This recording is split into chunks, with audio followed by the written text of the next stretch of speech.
Welcome to today's Global Connections program. I'm Bill Miller. What are some of the United Nations Millennium Development Goals to reduce poverty, to promote universal primary school education, and to empower women? What is one country, namely Bangladesh, as one of the 193 members of the General Assembly, doing to help achieve these goals and to play an active role at the United Nations? My guest today will be bringing us up to this, and we'll return in just a moment to talk about these and other important issues.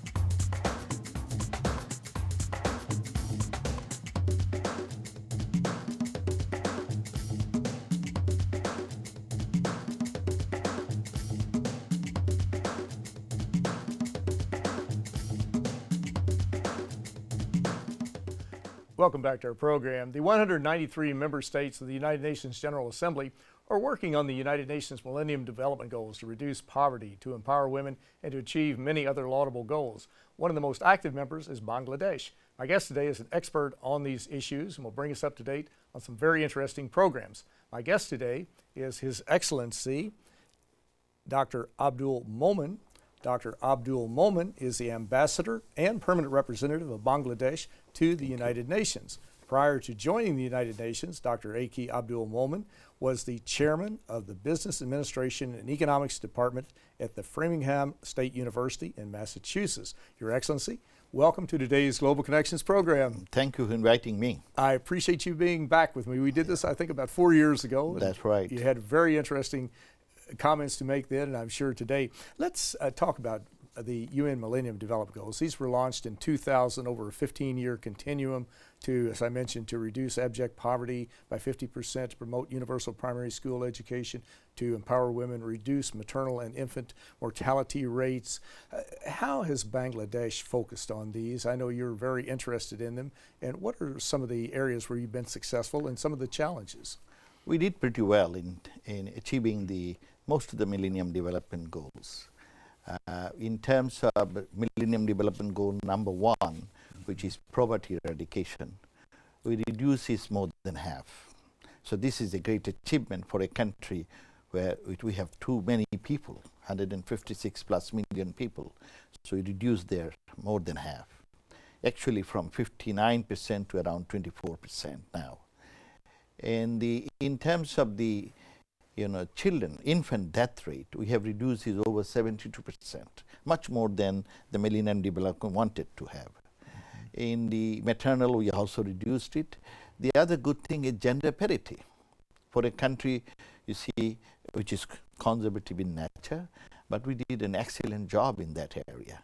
We have now more girls are in the secondary education than boys.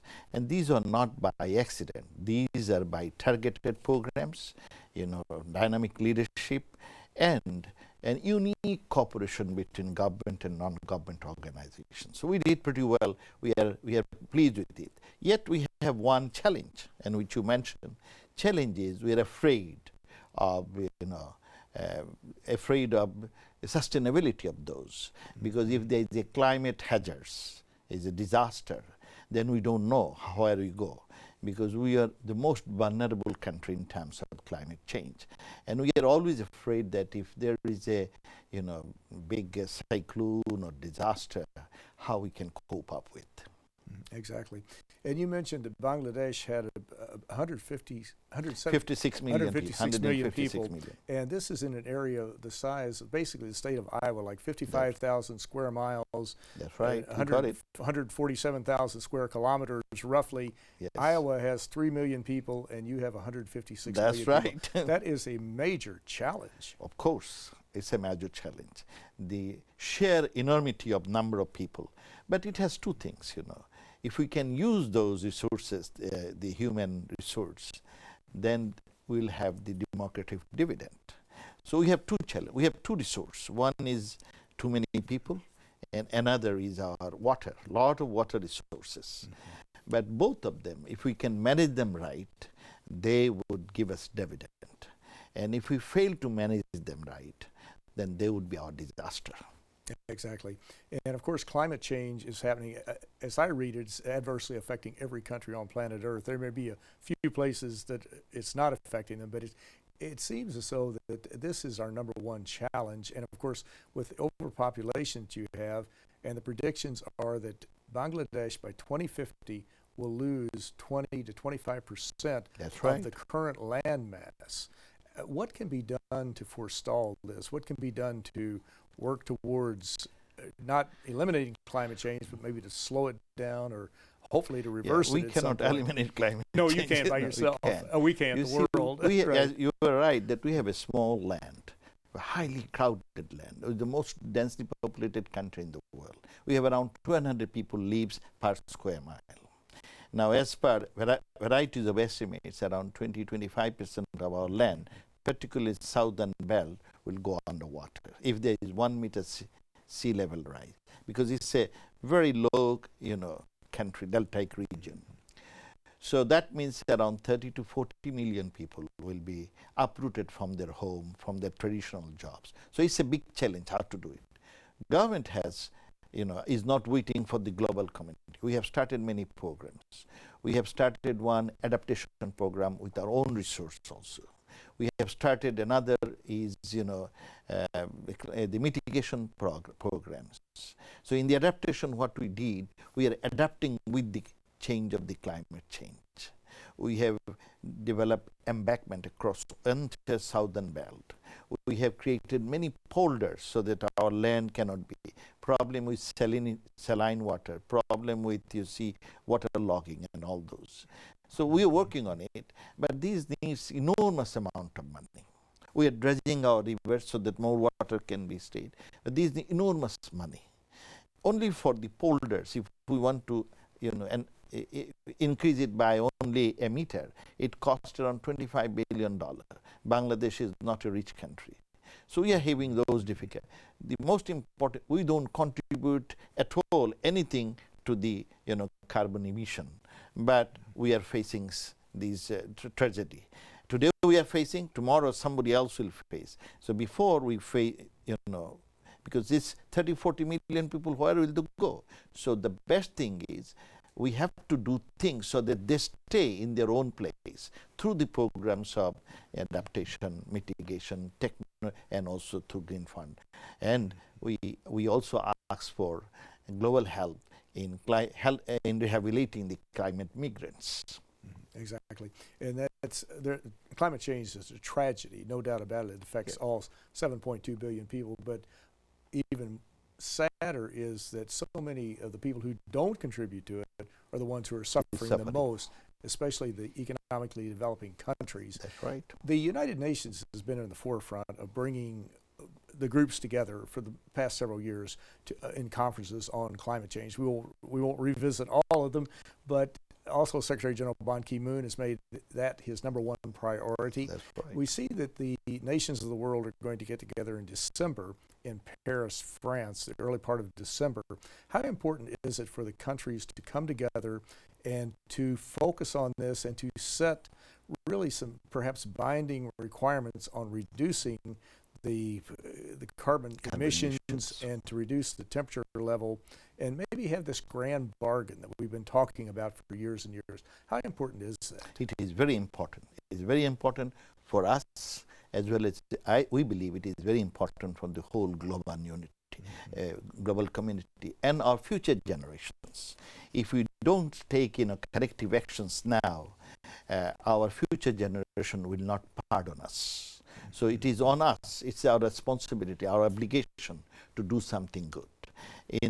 We are looking forward to Paris conference, the COP21, and we hope there will be some binding resolution.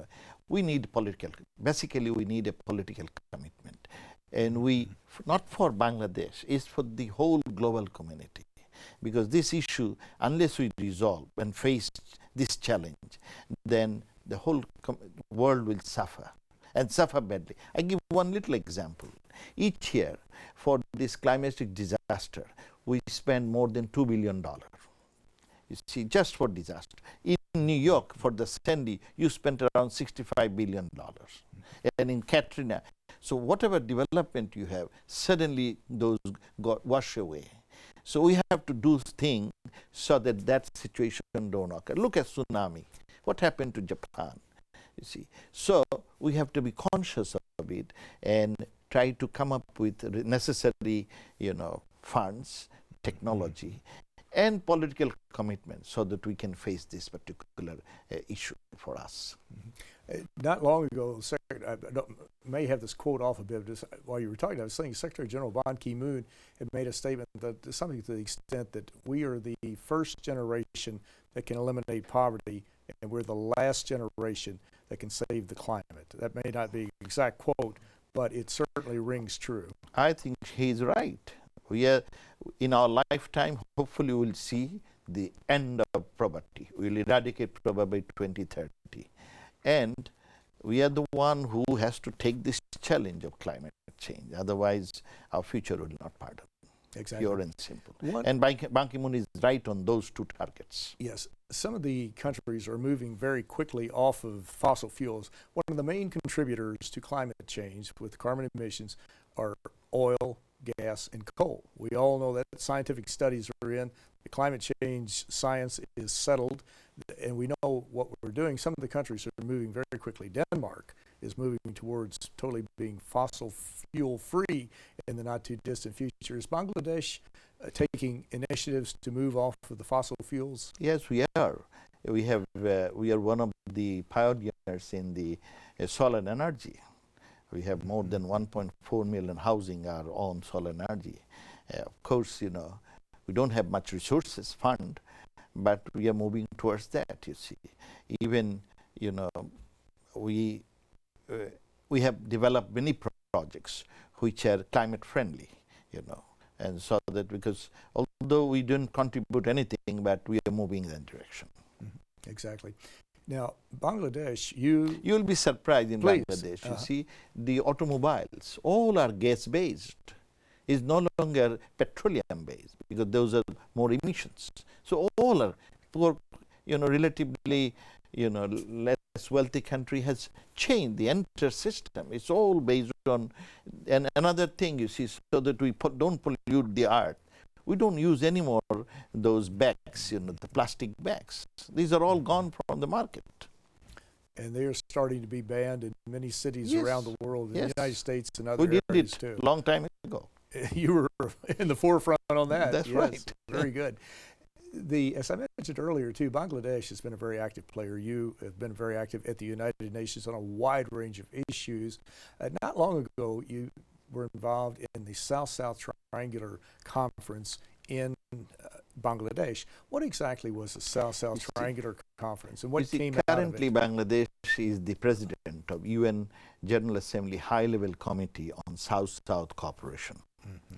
So we had a high-level committee meeting on South-South and Triangular Cooperation in Dhaka, Bangladesh on May 17 and 18. The basic objective was, you see, this year is a very critical year. We had Sendai Conference on Disaster Preparedness. Now we are coming up with the FFD, Financing for Development Conference in Addis Ababa in July. And then we have the Sustainable Development Goals Summit in September in the UN headquarters. And then we have the COP21. So these are big, big events. So what Bangladesh did, we found out that to achieve the sustainable development that we set for ourselves, currently we have 17 goals. To achieve those, we need means of implementation, we need financing. How to have financing? In the Addis Ababa, they will be talking about it. But in Bangladesh, we brought both South and the North to articulate the critical issues of the South so that we can raise those issues in the Addis Ababa and the other, encouraging the South to come forward whichever way they can so that we can meet the financing needs of the global community. I give one example. Currently, from the development partners, from we get ODA, overseas development assistance, nearly around 135 billion a year. For the LDCs, it's around 38 billion, very little. This is a peanut. This is around 2% of the 2% of the total cost that we will incur if we want to achieve sustainable development goals, which will be around $5 to $11 trillion a year. Where should we get that money? So we asked the South-South countries that there are many emerging South-South countries who can, help us to come up with varieties of innovative ways of financing. So we brought them together, and also we want in Dhaka conference, in the MDG we have seen that there was no monitoring system in terms of financing. So in the Dhaka Declaration, they want to form a forum of Finance and Development Ministers Forum of the South, so that they can evaluate and monitor the implementation of sustainable development goals. So we did all those things. And basic was how to have, in the South, there is technology, and you see affordable technology, pretty good. How to share those for the growth and achieve the sustainable development goals. The basic idea was to articulate the issues and bring about those issues at the FFD conference. Well, you're watching Global Connections Television, which is an independently produced program. The opinions expressed on Global Connections are solely those of the moderator and his guest. We would invite our viewers to go to www.globalconnectionstelevision.com to view previous programs, and also to make suggestions as to future topics and future guests. Today, my guest is talking about Bangladesh and the active role it plays at the United Nations and dealing with issues such as poverty, education, empowering women, and many other issues. My guest today is His Excellency Ambassador Abdul Momen.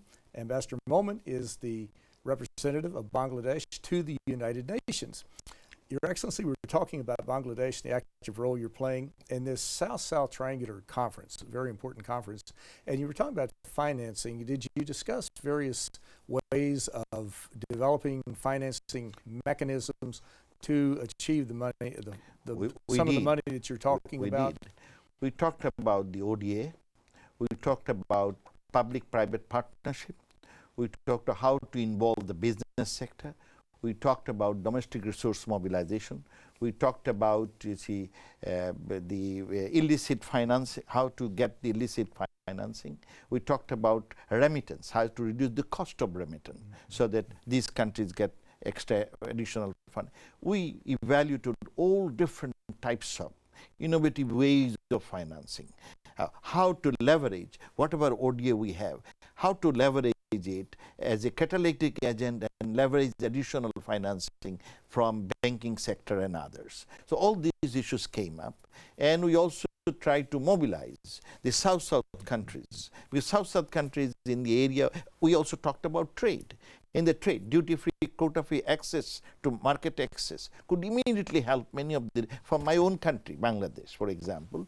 Thanks to European Union, they have provided some duty-free, quota-free access to their market, but USA has not done it.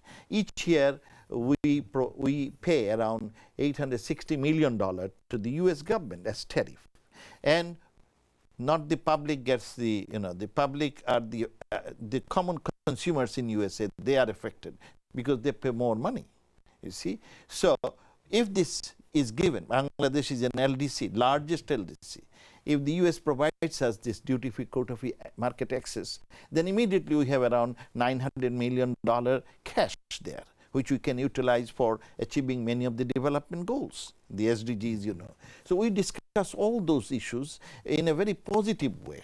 And the other important issue we talked about, technology transfer, because technology is a vehicle for growth.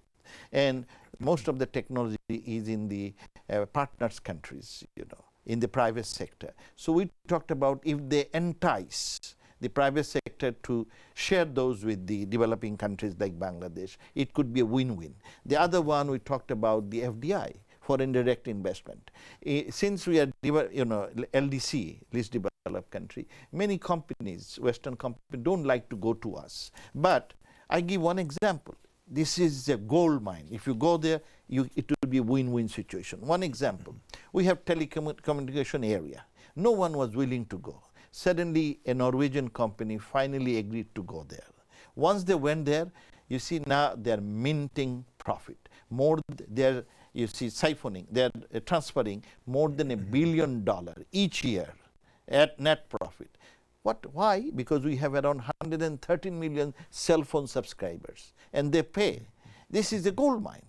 But unfortunately, many development partner industries don't want. So we are also asking the development partners that they should request their corporations, the business sector, to go invest in those countries. Not only for us, it's for there also. They have job problem.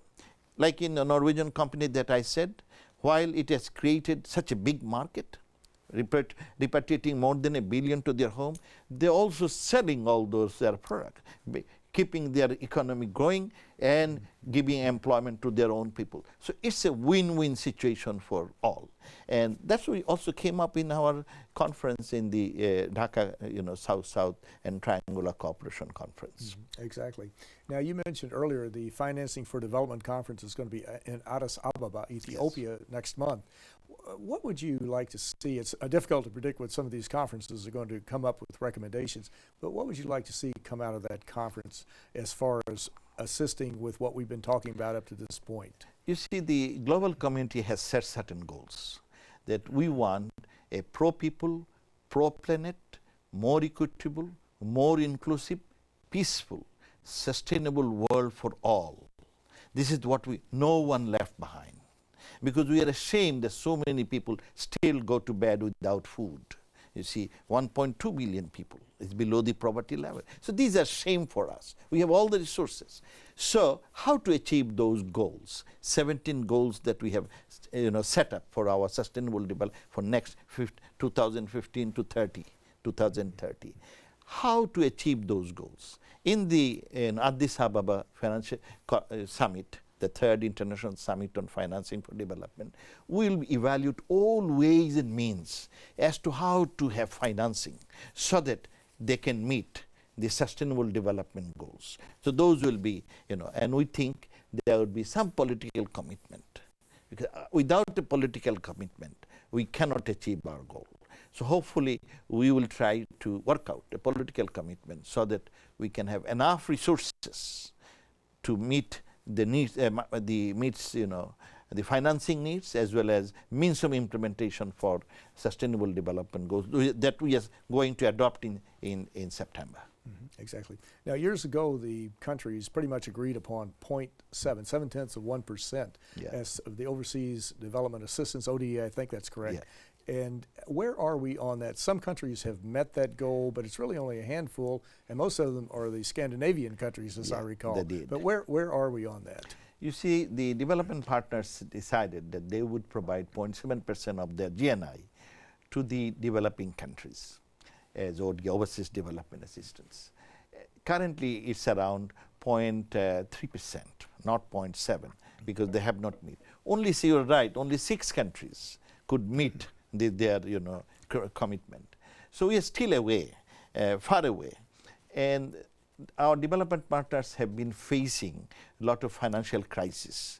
And as a result, they could not meet even what they have paid in 2008. Last year, whatever they paid is around 12 to 15% below than the year before last year. And it is very little. I said, this ODA that they give, ODA is around $135 billion a year now, so which is around 1.8% of the need for achieving the sustainable development goals. So you can see it's a 2%. Where can I find 98% resource? So the ODA is not enough. It is not. But for many LDCs, ODA is very important because their budget depends almost 90% on ODA for the LDCs. So what we are asking is, we have to look beyond ODA. We have to look for private-public partnership. I understand there are $400 trillion floating in the private sector. Unfortunately, those have not been invested. We could not entice them to achieve these. So now what we are looking is, we are trying that we should bring business sector in the same platform so that they can be a part to the future we want, a future that no one left behind. That will help them also. I give one example, Marshall Plan. We started IBRD, World Bank, you know, and in a piecemeal, and it was not helping revitalization of Europe. To reconstruct and revitalize Europe, what the US did, they did an excellent job. They came up with Marshall Plan, in few $6 billion. Immediately, whole Europe, reconstructed, revitalized, and it helped USA. You see, it's a win-win situation. So we want now a win-win situation for whole global community. Everybody should be the winner. And the only way is if there is a good partnership, good political commitment. And the concept should be not you win, or it's not a zero-sum game. It's a win-win situation for all. Exactly. It's very, very important to do that.